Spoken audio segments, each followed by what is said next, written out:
If you've been on any form of social media in the past year or so, you most likely would have read or heard about the massive panic that set in across the world. And no, I'm not talking about the pandemic or anything of the sort. What I am talking about today is otherwise known by me as the MoonSwatch riots.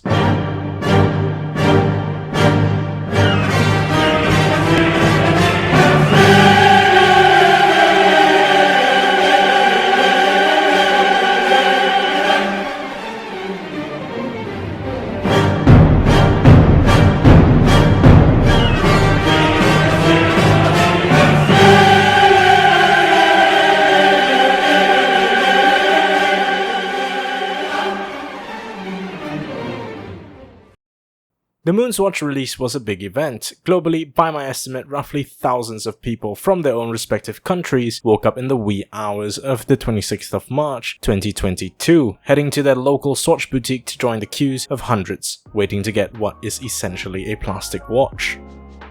The MoonSwatch is a small-scale but exciting release between two major brands in the world of horology. Swatch, a brand that played a huge role in the uprising of Swiss production after the quartz crisis, and Omega, a brand with a history in human endeavor rich enough to rival the likes of Rolex and Patek Philippe. Now, why would these brands be collaborating anyway? They seem frankly extremely distant from what I have just described, despite being in relatively the same industry. I mean, prices for their watches are far apart, with the cheapest Omega available today retailing at above $5,000, whilst barely any of Swatch's constituents go above $500. Well, this is simply due to the fact that both Omega and Swatch fall under the Swatch Group, one of the largest watchmaking companies in the world. The group owns several well-known brands such as Etta, Blancpain, Breguet, Hamilton, Tissot, Rado, Mido, Glashütte Original, Longines, and as mentioned before, Omega, with its complex history dating back to the 1930s when Omega merged with Tissot to form the SSIH. This collaboration between the two brands merged one of the most iconic watches in the world, the Omega Speedmaster, that has the status of being the first watch ever worn on the moon, and the budget mass production type prices that Swatch is able to offer. This resulted in what is essentially the cheapest quote-unquote brand new Omega Speedmaster that you can buy, with some people in certain comment sections and online forums debating and arguing the namesake of this plastic watch. Some Omega stans were angered, asking the heavens, oh why would they tarnish the good name of this legendary brand? Is it for popularity? Is it to appease the masses? Or is it just for money? Probably. While the rest sat alongside but with differing and confused opinions, some were excited for this release, and some just couldn't be bothered. But as human nature goes, if an industry has some cool event that can garner me attention, I must take advantage of it as much as possible, despite having close to zero knowledge about the subject in the first place. Kinda like this video, but I am a bit late. On the release of this watch, not only were there watch lovers prying away at the gates of your local Swatch boutiques, you also had the likes of hypebeasts, random middle-aged moms that thought it would be fun, the group of relatives that someone brought with them because each customer was only entitled to two, and the well-hated flippers that would stop at nothing just to make a few $100. This excitement made the prices of the timepieces skyrocket, just like any other popular watch release in recent years. The prices varied from a few $1,000s to slightly over retail in some cases, depending on the color of the watch and the days from the release date, but I am glad to announce that the prices for most variations of the MoonSwatch in the recent weeks have more or less settled to retail or under. The quartz MoonSwatch is made in what Swatch claims to be bioceramic. No idea what that is, but Google says that bioceramics is a class of materials that is used for repairing or replacing damaged bone tissues. Well, that can't be right. Whereas on Swatch's official website, they claim that bioceramic is an entirely new material, which mixes ceramic with bio-sourced plastic. Doesn't sound that cool anymore, does it? Personally, I don't particularly understand the need for the existence of such a material to begin with. As a semi-proud owner of the MoonSwatch for the past 2 months, it has occurred to me that bioceramic just feels like a very slightly heavier piece of plastic. The material feels like what they would make a plastic office chair caster out of, or perhaps the lids of one of those heavy-duty storage boxes. I'd much rather they make the watch out of something like stainless steel, or better yet, actual ceramic, with an additional increase to the price, instead of going through all that trouble of mixing ceramic with plastic to make something that still feels like plastic. With that out of the way, I should say I am quite impressed by how well the case is made on mine, the reference known as the Mission to Mars. The edges are very well defined and they hold the form factor of the original Omega Speedmaster, with its curved ribbon-looking lugs and the streamlined edge that goes across the whole case side, giving the watch its signature Speedmaster look. The pushers and crown are also made with the same material and are made as well as the case, with the crown having some of the most well-refined looking edges of any watch I have ever seen. The bezel is also made in Swatch's bioceramic and has a printed glossy tachymeter scale in white that once again is reminiscent of the Speedmaster. Too bad it's slightly misaligned on the example I have here. The domed crystal is sadly made in acrylic, which is the same for what is essentially every single Swatch watch in history, being done to reduce the production cost of the watch. But they did add a small engraved S logo right smack in the middle of the crystal above the hand stack. And like all modern Swatch watches, this piece is hermetically sealed, which means that there is no simple way that you can open up the watch without specialized tools, something that I don't particularly like about most Swatches. Once your Swatch is dead, for the most part, it will stay dead. The Mission to Mars is one out of 12 of the other colorways that you can buy the MoonSwatch in as of now, with 8 of them being the planets of our solar system, 3 of them being the Sun, Moon and Pluto, and the final one being a limited edition called the Mission to Moonshine, which is just the Mission to Moon with a central chronograph seconds hand made in Omega's Moonshine Gold, which some of their modern day Speedmasters are also produced in. In my opinion, it's a bit gimmicky and it might just be an attempt to keep the dying hype about the MoonSwatch relatively alive. What you may have also noticed is that some of these MoonSwatches are inspired by some of the Speedmasters produced in the past, such as the Neptune possibly being inspired by the Speedmaster Blue Side of the Moon, the Pluto with the Tokyo 2020 Rising Sun edition, and my Mission to Mars being inspired by the infamous and rather expensive Speedmaster Alaska project, a limited release back in 2008 which featured a standard Speedmaster with a modified white dial and a rocket-shaped handset in red and black. The watch also came with a bright red case which acted as a heat shield. These colors are displayed very distinctly on the MoonSwatch Mission to Mars, with an attention-grabbing red bioceramic case and a very beautiful matte white dial. The white dial on the MoonSwatch is made well, with all the features that you'd expect on a standard Omega Speedmaster, such as the rectangular lume plots, the beveled subdials, and the penis-shaped 12 o'clock marker that I always found funny. With all that, the MoonSwatch comes in at a diameter of 42mm and a thickness of 13.25. These dimensions were set out to match the dimensions of the Omega Speedmaster exactly, which to someone like me who appreciates and prefers thinner watches, it's just a small bit disappointing to know that Swatch could have taken advantage of the thinness of the Eta Quartz chronograph in the watch to make it perhaps a few millimeters thinner than the actual Speedmaster.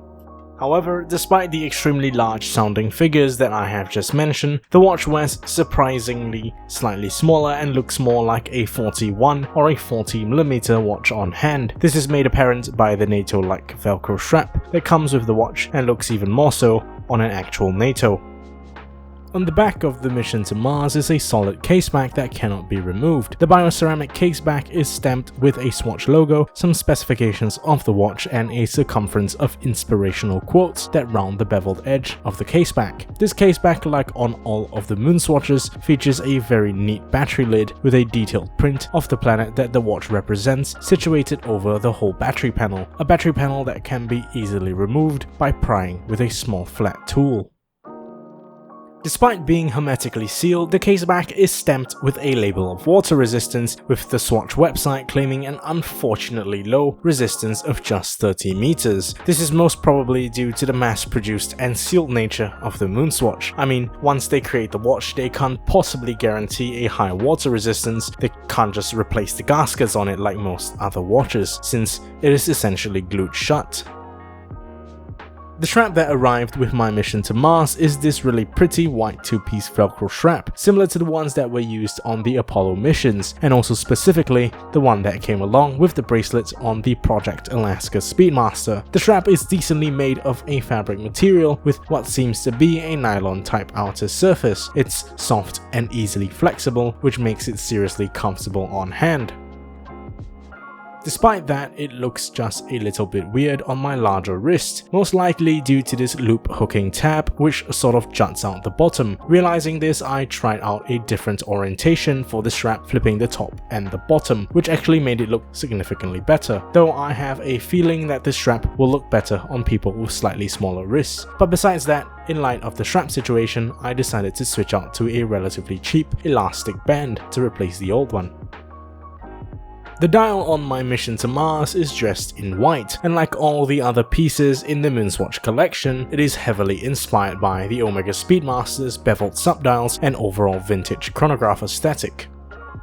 The dial features very clean glossy printing in company with small rectangular loom plots that really gives the flat surfaces a kind of three-dimensional look. The loom used is terrible, despite the MoonSwatch being a mass-marketed lower-end Swiss watch. When compared to the loom that can be found on watches around the same price range, like on the Seiko 5 Sports series, the loom on the MoonSwatch is just a tad bit disappointing. I feel that the Swiss really need to stop cutting costs in this manner, especially when you consider that the MoonSwatch is around $300. If the bright red case wasn't attention-grabbing enough, the dial on the mission to Mars features two unique red rocket-shaped hands on the top subdials, one for the chronograph milliseconds on the right and one for the chronograph minutes on the left. These rocket-shaped hands are inspired by the rocket hands found on the Omega Speedmaster Alaska project. Along with these, the handset features a black seconds, minutes and hours, followed by a chronograph hand in the same shade of red as the rest of the watch. The identity of the movement powering this watch is still not exactly confirmed. However, what we do know is that the quartz chronograph movement inside this bioceramic case most likely originates from the Swatch group, which points out the movement manufacturer ETA. Now, if we look closely at the caseback of the MoonSwatch, we see that the movement has 4 jewels along with an ETA shield logo next to a marking that denotes V8. Now, of course, this doesn't mean that the MoonSwatch is powered by an internal combustion engine, but instead the V8 signifies that the movement is officially made in Switzerland. And through some simple research and a visit to calibercorner.com, I found that the quartz movement inside this watch is most likely the caliber G10.211 or G10.212, which is a movement that costs about $50 to replace and is occasionally debated on online forums due to the budget costs of the movement itself when compared to the price of the watches it arrives in, with some watches that have the same movement from the likes of Tissot and Tag Heuer retailing for above $1,000. But besides all that, this quartz chronograph does have some fairly interesting attributes. Like a few of ETA's other quartz chronos, this MoonSwatch has a chrono precise to the milliseconds, which is, in a technical point of view, absolutely useless due to the phenomenon known as human error. Despite that, it is something cool to make note of. You also have the ability to stop the chrono hand mid-rotation while the chrono function is actually still running in the background, for ease of noting the time, I suppose. And if by any chance your chrono hands go out of alignment, this movement, like many other quartz chronographs, allow its users to realign the hands of the watch by pulling out the crown and using the pushers. Pull the crown out once and use the top pusher to reset the milliseconds hand and the bottom to set the central chronograph seconds. Pull the crown out again to set the chrono minute subdial with the top pusher.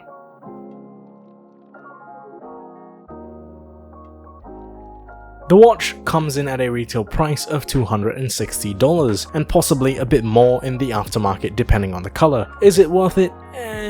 If you are looking to get one of the most iconic case designs in history for the lowest price possible, then this is the watch to get. The Omega Speedmaster may not be noticed by normal non-watch enthusiasts, but the Swatch version sure as hell would, and to have what represents a piece of horological history on your wrist is something that I couldn't pass up.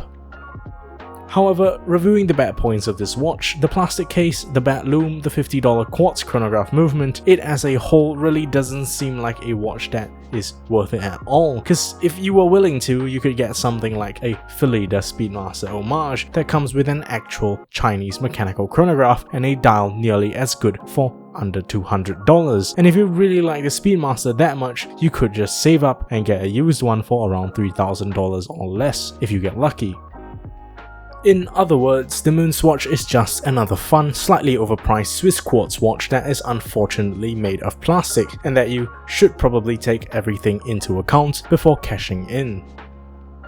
With that said, I would like to thank you for watching. I hope you enjoyed today's video. I thought of trying something a little different, and I genuinely hope you liked it. If you have any other suggestions, please pop it in the comments below. Remember to leave a like and subscribe if you like the content, and once again, thank you so much for watching and have a very nice day.